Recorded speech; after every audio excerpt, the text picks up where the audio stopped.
We just had a huge alarm here at CrimeCon. We survived! We're weathering it. Meanwhile, there are 150 people standing outside as they film for it. Can't get back in. The first one out was the one that pulled it. Yeah. So that's so funny. It's probably some kid.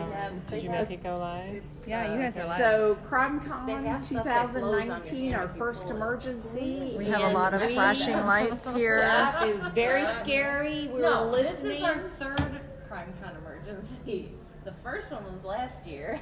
Oh no, I mean for this. The 2019. second one was the tornado warning yesterday. Oh, There the was a tornado tornado warning. Yes. You missed it. I didn't hear it. Where was It it? was like We we were out? out. Thursday. It was Thursday. I'm I- sorry, it was I- Thursday midday. Yeah, we were out. I landed in the evening, so I Yeah, it missed was. it. We landed midday.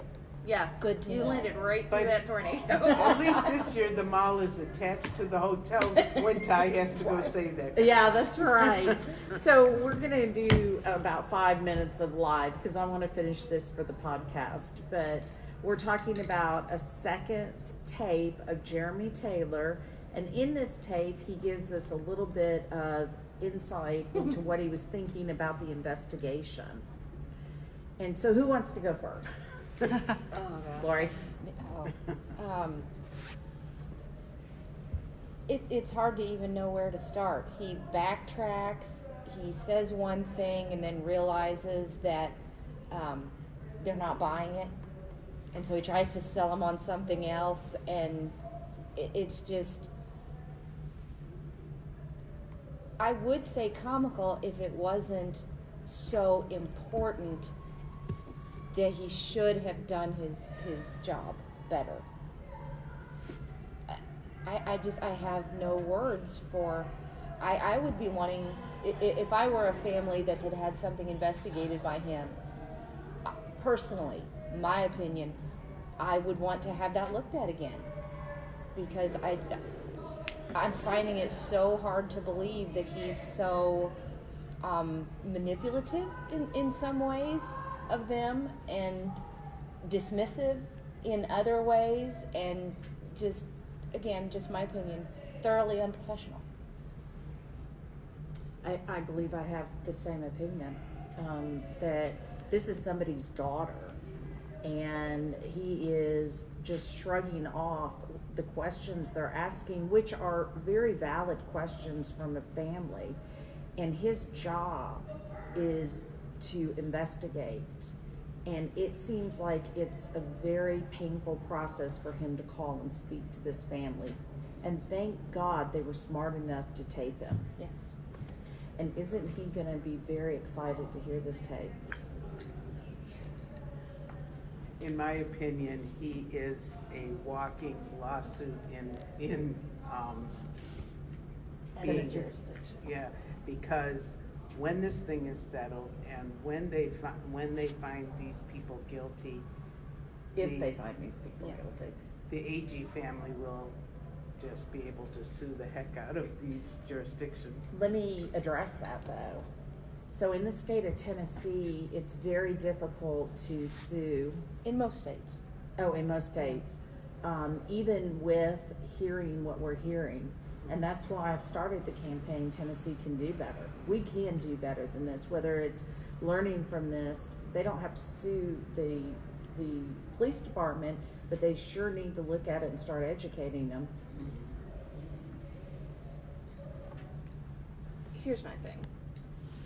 We as citizens are held to, and I've said this a couple times since I've been here, we as citizens are held to certain laws.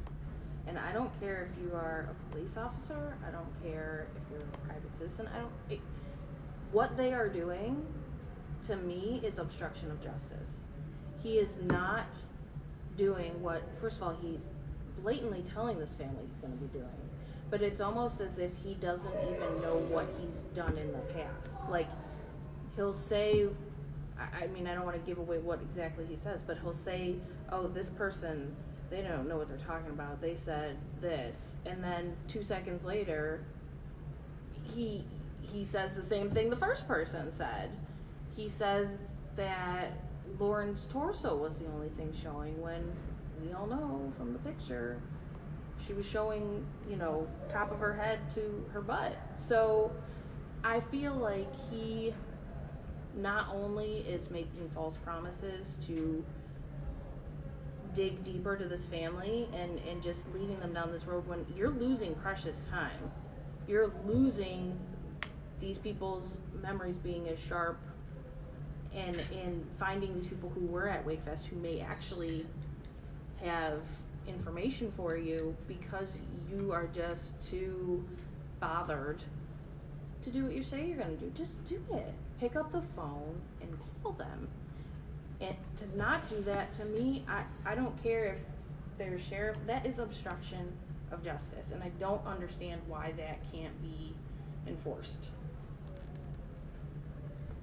Maybe this has come full circle to the conversation we had earlier today when I said that he's not self-aware, that he doesn't know how to do his job. And I'm sort of, I'm putting my head in the sand because I'm having a hard time reconciling that someone would be in law enforcement and have such a disregard for doing their job.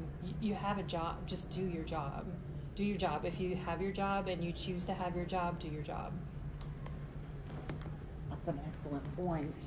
All right, I think I want to finish the tape, even though, so we're going to go off of live, which is going to make everybody very happy on live. It's okay, since there's only one person, my mother, watching, we're going to go off. They can watch it later. Yeah, right? Probably Yeah, my- okay.